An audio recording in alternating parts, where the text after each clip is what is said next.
Love potion number 9, simple love spells that you can do at home.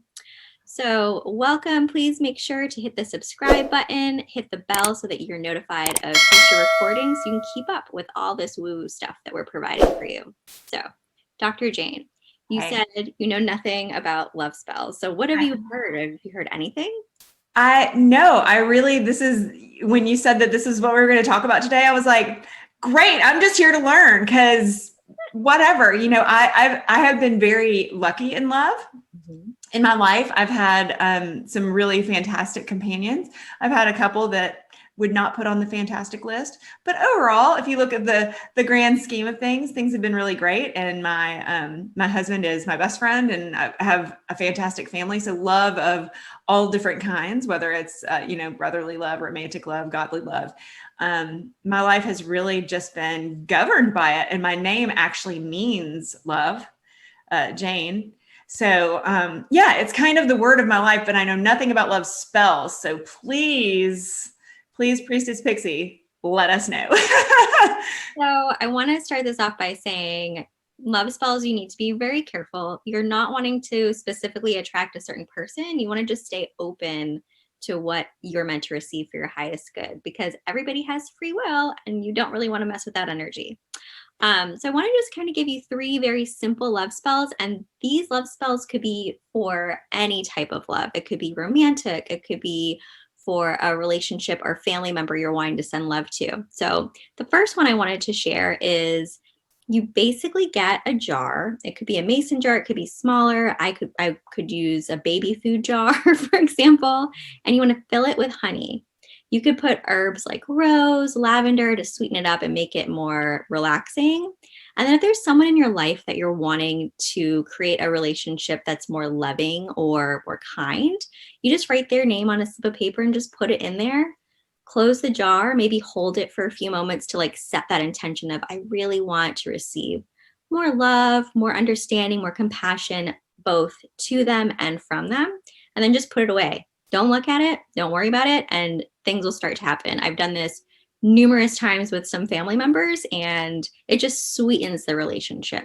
So it's kind of an old little voodoo trick that I've learned. So yeah. That sounds like my New Year's ritual that I do with myself every year.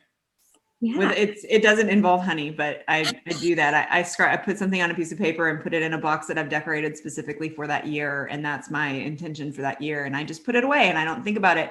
And literally by the end of the year, when I go and open up the box with the previous, that year's intention, I mean, I've known kind of what it was about, but I trusted so much that I sent it away in that box that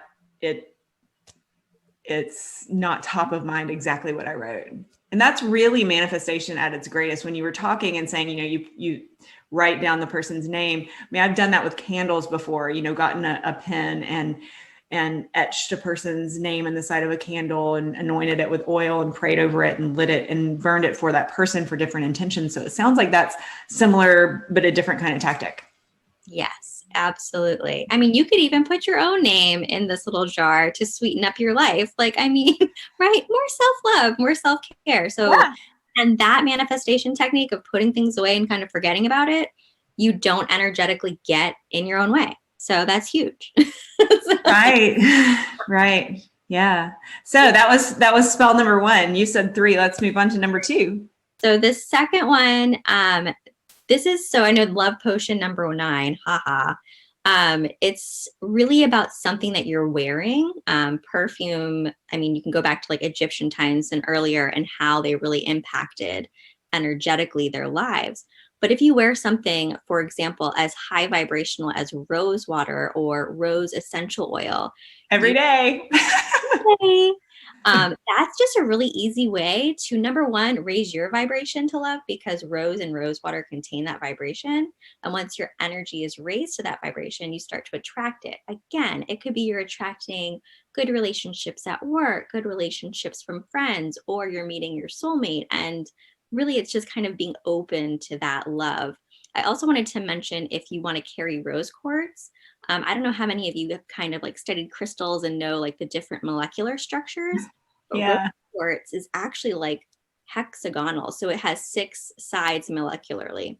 And when you think of 6, it actually represents love. For example, in the tarot card, number 6 is the lover's card.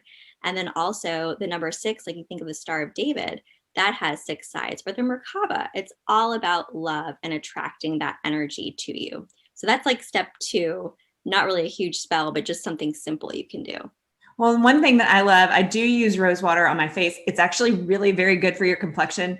It helps to brighten you up. It's so good for, especially if you're into anti-aging treatments. It's really good for that. I also gave it to my preteen daughter when she was having some breakout issues, and it helped to alleviate that because it really it encourages detoxification, but also pH balance for your skin. So rose water is very good for that.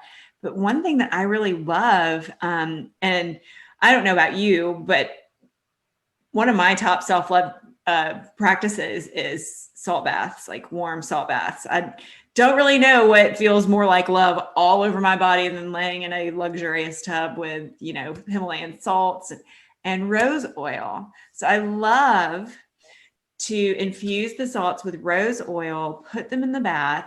And some people will be like, I don't want to walk around smelling like roses all day because it's old lady. It doesn't do the old lady rose thing to you. I promise I wouldn't wear it if it did because I don't like that real flowery scent. It's much softer than that. It's not all that additional, hit my elbow. It's not all the additional things, that go into scents. It's the real oil. And if you put that in your bath, it's so calming. It's nourishing for your skin, especially powerful with those Himalayan salts. And if you really want to go woo with it, bring your crystals with you. Yeah, so like rose quartz, you can actually place that in water, but be careful about which ones you put in the water with you. Right. Otherwise, just keep them around. Right. But yeah, definitely. Even rose petals, just sprinkling some of those, that's super magical. Mm-hmm. So, and pretty. Yeah, it's very fun. Very cool. All right. Well, what else do you have for us? So number 3 actually relates kind of to something you said earlier. So on a new moon, if you can find a new moon that's very close to Friday, Friday is the day of Venus, which is the day of love. You could get a red candle, dress it in rose oil. So basically just take some rose oil in your hands and just put it over the candle. And while you're doing that, you're infusing your intention of attracting love in whatever form you're wanting. Each day for 7 days, you want to light this candle. And again, just envision yourself being surrounded by love in whatever way that you're wanting it to show up in your life. So yeah, that's the last very simple one. That's so beautiful. And visualization, you guys, is so important. And the way that you visualize, and I'm going to go back to something that you said at the very, very beginning before we even got our three simple love spells.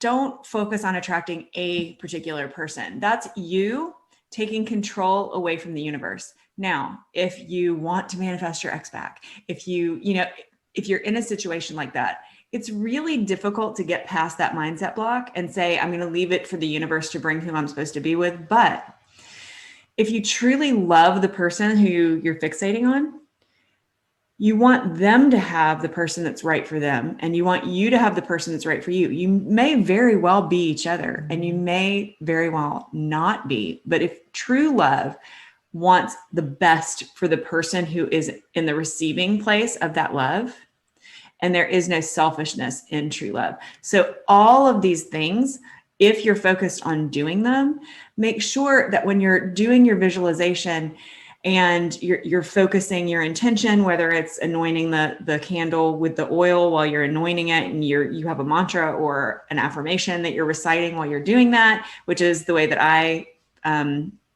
what I do when I'm anointing candles.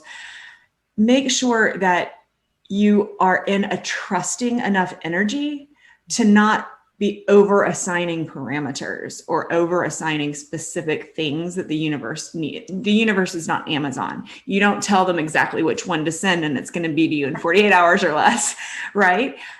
But the universe is Amazon. If you could just tell Amazon, here's what I'm wanting in my life, and let Amazon send the best product for you. Yes.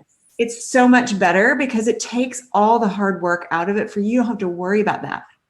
And I will say I'm totally guilty of doing a mantra to attract my ex back. And honestly, it's never in the best interest when you're coming from that like needy place. You want to come from a place of, like you're saying, just open to receive for your highest good and their highest good. So yeah. And I have talked on this channel, I have talked about successfully manifesting my ex back and the train wreck that happened. So you get what you ask for all the time.